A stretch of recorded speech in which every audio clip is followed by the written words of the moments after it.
ең сұлу әйел қандай деген кезде орамал таққан, қазақтың сондай күміс білезіктерін тағып, қазақша кажекейлерін киіп, сондай құлпырып тұрған, жарқырап тұрған, жүзі нұрланып тұрған әйелді айтар едім. Себебі қазір орамалын тастап жатқан қыз-келіншектерге айтқым келетіні, көбісі келіншектер, бұл бәрі өмір уақытша деп бұған дейін айтып кеттік қой. Орамалда тұрған ештеңе жоқ шығар, бірақ ең қадір қасиет, абырой, намыс, атақ, бақ деген нәрселер осы аппақ орамалда тұр, біле білсеңіз. Және де отбасының, өзіңіздің тазалығыңыз да осы орамалда тұр.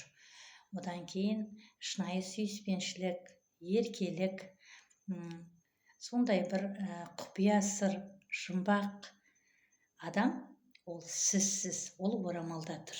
Оны Алла тағала сондай керемет нығметтермен жасырған. Біздің ата тегіміз, ата әжелеріміз осының бәрін білген. Содан кейін күміс таққызған, содан кейін шолпы таққызған қыздың қыз екендігін сыңғырлап, сондай бір сүйкімді сылқым қылықтарымен шолпыларын тағып, сондай қыздай тұратын кезде сондай сыңғырлаған өздерінің күлкілерімен керемет ортада жаңағы өзінің шынайылығымен, болмысымен, сұлулығымен, қабілетімен, әдемілігімен және ата тектің сондай бір берген тәрбиесімен сондай бір өзін көрсете білген көріністі. Ал енді ата әжелеріміз, аталарымыз өзінің шапанын киіп, мәсісін киіп, белін буынып, ер азамат екендігін, қызмет қыла білетіндігін, отбасын асырай білетіндігін, отбасындағы барлық тауқыметтің бәрін ер азаматқа бергендігін, ризық несіп ер азамат арқылы келетіндігін, сол бір сұсты көзімен, қаһарлы көзқарасымен, жаңағыдай қайрат күшімен, сондай бір болмысымен жаратқан.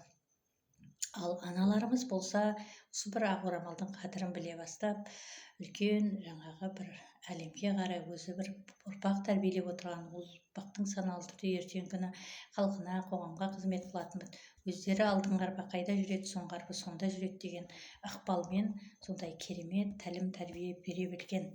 Енді өз басым осы оқу барысында, білім алу барысында осының бәрін тиянақты жинақтай бастаған кезде сондай керемет өзіміздің қазақтың әдет ғұрпына, салт дәстүріне, жасаған амалдарына қатты разы болатынмын.